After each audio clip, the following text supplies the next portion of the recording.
Thomas Hill. Et avec vos invités ce matin, Thomas, vous recevez deux grands comédiens, Ludmilla Michael et Pierre Arditi, pour la pièce Le Prix. C'est au Théâtre Hébertot à partir de la semaine prochaine, à partir du 22 janvier. Et on va dresser votre portrait sonore croisé à tous les deux des petits sons pour mieux vous connaître. Voici le premier. Ma sœur, nous avons des cœurs siamois et chaque coup que tu reçois récolte. C'est pour vous, Pierre Arditi. Bah merde alors. Ma sœur de Clara Luciani, parce que je crois que c'est un peu grâce à votre sœur que vous vous êtes mis au théâtre. C'est pas un peu, c'est Complètement. Oui, c'est grâce à elle et d'une certaine manière à notre père, qui n'imaginait pas qu'on puisse entrer dans la vie sans avoir une carrière d'artiste, quelle qu'elle soit, d'ailleurs, que ce soit musicien, architecte, acteur, metteur en scène, peintre. Georges Arditi. Georges Arditi, oui. Il faisait quoi, lui? Il était artiste lui-même? Il était peintre. Il était peintre. Ouais, il était peintre. Et justement, alors vous aviez, comme il était peintre, il gagnait pas très bien sa vie, c'est ça? C'était un peu compliqué. C'était un peu en dents de scie, c'est-à-dire qu'il y a une période très belle d'ailleurs, des années 40 et 50, où il a beaucoup vendu.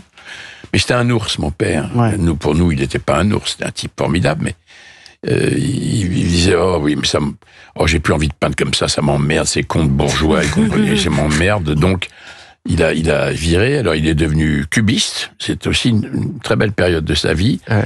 Ça allait encore un petit peu moins parce que l'image était déstructurée, donc les fameux bourgeois en question disaient oui, enfin bon. Voilà. Et puis après, il est passé dans le...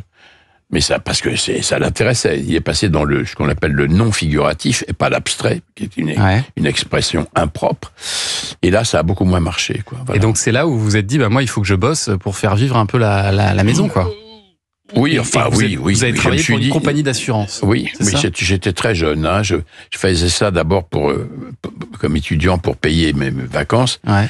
Et puis après, ils m'ont dit, mais c'est bon, c'est très bien, on va vous garder, vous allez devenir attaché de direction, tout ça. Puis après, je me suis dit, non, c'est pas ma vie. Mais je ne regrette pas parce que j'ai été confronté à l'univers du travail. Mais du travail, ça ne veut pas dire que moi, quand je joue, je ne travaille pas. Évidemment. C'est pas le même. C'est un travail que j'ai choisi. Et d'ailleurs, je me demande même si je travaille. Tandis que quand il y a des gens qui tournent des boulons d'huîtres ou qui sont dans les bureaux, comme ça, qu'il faut se lever tous les matins, ils n'ont pas de passion, c'est autre chose. Mais j'ai un respect absolu pour ce monde du travail. Je me suis fait des amis, là. Ils sont encore présents dans ma mémoire. Et heureusement pour nous, votre sœur Catherine vous a motivé pour aller vers le théâtre. Oui, mais elle déjà, elle a commencé, elle avait 15 ans, ma sœur. Un autre extrait maintenant, écoutez ça. Dans la neige, il y avait deux souliers. Dans la neige. Les souliers de Guy Béard. Ça doit vous parler, les souliers de satin de Ludmilla Michael. Ah oui, mais c'est merveilleux qu'il y en ait deux, justement. Mais le premier soulier que j'ai porté à Avignon avec Antoine Vitesse, c'était il y a très très longtemps. Mais c'est la pièce qui vous a révélé au grand public. Oh non. Non ? Oh non, je crois pas. Oh non, au Français, j'avais fait énormément de choses. Je venais de partir de la Comédie Française. Ouais. Oui. Et mais disons que c'est le premier spectacle que j'ai joué effectivement après mon départ du Français. Ouais. Donc c'était un peu le saut dans le grand bain. Je rentrais, c'est comme si je sortais un peu d'une sorte de couvent. Et je voulais vivre la vie des autres acteurs. Je suis partie. Et c'est vrai que j'ai eu la chance de commencer ce soulier de satin. Et ce qui est amusant, c'est que votre fille, Marina Hans, joue aussi cette pièce.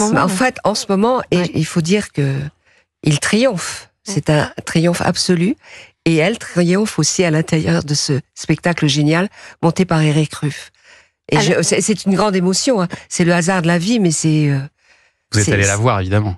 Absolument. C'est un marathon, hein. Faut ça dure, oui, ça dure. Enfin, le spectateur entre dans la salle à 15h et on ressort à 23h30. Oui. Mais il y a des...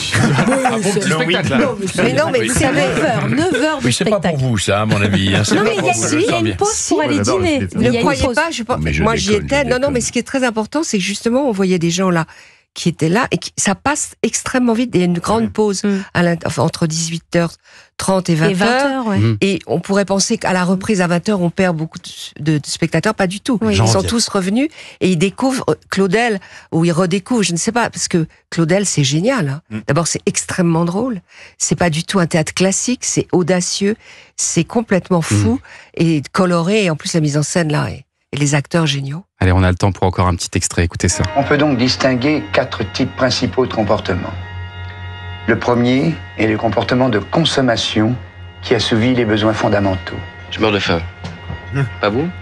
Je sais pas si vous reconnaissez ça, Pierre Arditi, mon oncle d'Amérique. Ah bah c'est ça, oui, c'est voilà. Comment il s'appelle Alain Resnais. C'est votre premier film. Je sais bien. Comment il s'appelle Comment il s'appelle oui, j'ai fait 12 films avec lui. Donc, non, mais dans Mon oncle d'Amérique, ça a été tiré de réflexions d'un médecin, lui aussi d'un scientifique, dont le nom va m'échapper, c'est normal, parce que l'Alzheimer est en train de faire son boulot. Non. Mais on va chercher ça, voilà, on va le trouver pour Laborie. Henri Laborie. Henri Laborie. Voilà, bravo. Voilà, Henri Laborie. Oui. Et c'était absolument passionnant. Et moi, je voulais vous parler de votre lien avec Alain Resnais, parce que vous disiez, vous avez fait beaucoup de films avec lui, et c'est pour 2 films d'Alain Resnais que vous avez reçu vos Césars, Mélo et Smoking No Smoking. Vous faisiez partie de ces acteurs fétiches, avec Sabine Azema, avec André Dussolier aussi, Lambert Wilson. Vous dites qu'il a illuminé votre vie d'acteur, Alain Resnais. Qu'est-ce qu'il avait de plus ou de différent que les autres réalisateurs ? Écoute, avant même que d'être acteur professionnel, je suis allé voir certains films de Resnais. C'était le metteur en scène que je préférais. Parce que ce qu'il faisait ne ressemblait à personne. Absolument pas. J'ai beaucoup aimé Truffaut, Chabrol, tout ça, mais Resnais, c'était un univers qui était à la fois théâtral et cinématographique. On naviguait dans les 2 disciplines.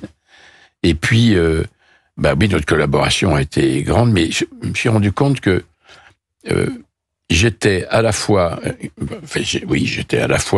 quelqu'un qui était plus extraverti que lui, et donc ça lui a fait plaisir d'avoir une sorte de messager de ce qu'il était, mais qu'il ne pouvait pas extérioriser. Et en même temps, moi-même, je travaillais avec quelqu'un que je n'avais jamais rencontré avant, et qui m'a toujours regardé comme un objet précieux. Et comme il m'a toujours regardé comme un objet précieux, eh bien, j'ai décidé d'être précieux pour lui et d'être précieux pour moi.